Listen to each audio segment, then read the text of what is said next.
د خیبر پختونخوا قبایلی ضلع خیبر او بلوچستان ځینې سیمو کې موبایل انټرنیټ 3G او 4G سرویس بحال کړی شوی. په کوم ځایي خلک د خوشحالۍ څرګندونه کوي. ځایي خلک وایي لنډي کوتل، تحصیل او جمرود ځینې برخو کې صرف د ټیلینار کمپنۍ موبایل انټرنیټ سرویس کار شروع کړی. مقامي ولس غوښتنه کوي چې پاتې سیمو کې د هم موبایل انټرنیټ سرویس بحالولو دپاره چټک ګامونه پورته کړی شي. هجرت افریدي نومې ځایي خبریال ډیوه ته په دې اړه وایي ضلع خیبر کې د سیلولر انټرنیټ 3G 4G کولویدل چې دا ډېر زیات خوشاین دي. حکومت دغه اقدام ستاینه کوو.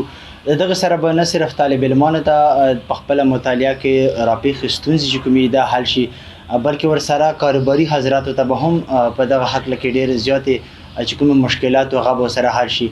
اوسه پورې خو په صرف ټیلینار 4G باندې چې کوم د انټرنیټ سیلولر بهار دی، په کار دی چې نورې کمپنۍ هم دغه ستونزه چې کومه ولري کړي. ځایي خلکو نه ترلاسه شوي معلوماتو تر مخه په 7 قبایلي ضلعو کې موجوده وخت کې خیبر، باجوړ او جنوبي وزیرستان واڼه ځینې برخو کې موبایل انټرنیټ کار کوي، خو سپیډ ډیر کم وي. مومندو، شمالي وزیرستان، اورکزۍ او کورمه کې تر دې دمه د موبایل انټرنیټ کار نه کوي. د لنډي کوتل اوسیدونکي حسندي شینواری وایي سیمه کې د موبایل انټرنیټ نشتوالي له امله په ځانګړې توګه طالب علمان او کاروباریان د ډېرو ستونزو سره مخ وو. دی وړاندې وایي داسې موږ د وطن ډېر خلک مسافرو په بار یورپ نورو ډېرو ملکونو کې، نو هغه به خپلو فیملو سره په اسانه طریقه سره خپل هغه رسایي کړی شي او خپل خبرې اترې او څه هغه به ورسره ډېر اسانۍ سره شي.